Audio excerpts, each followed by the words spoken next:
Hey, this is Pastor Dave, and this is your Monday Mojo Imaginary Coffee again. Here we are in New Harmony, Indiana, for 2 weeks in a row for your Mojos. But Laura and I were walking around town, and we came across something that was just really amazing. You just don't see it that much anymore.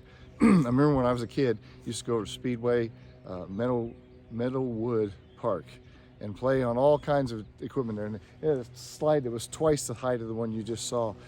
And it was metal, and it was hot in the wintertime. Then they had one that was a circular one. And then they had this one thing, kind of what today people would call the wheel of death.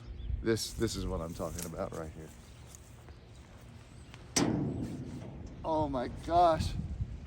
You get on that thing, you get going so fast, and that's just not fast. That's just barely moving. And then you were hanging on for dear life.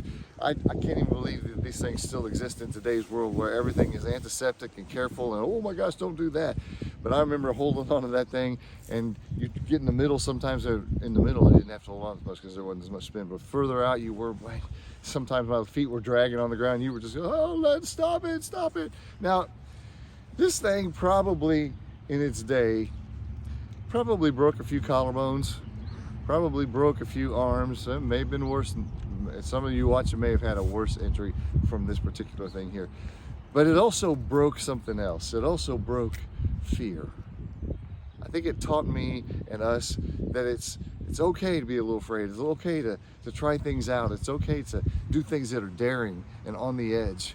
And sometimes I feel like today, no, we're afraid of everything. We're afraid of going out. We're afraid of climbing. We're afraid of the dark. We're afraid of the wheel of death.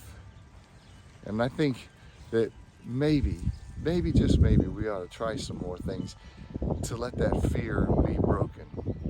So yeah, you probably did your breaking of some bones, but I thank you for breaking the fear that I might have had as a kid. Anyway, that's my thoughts, and this is your Monday Mojo.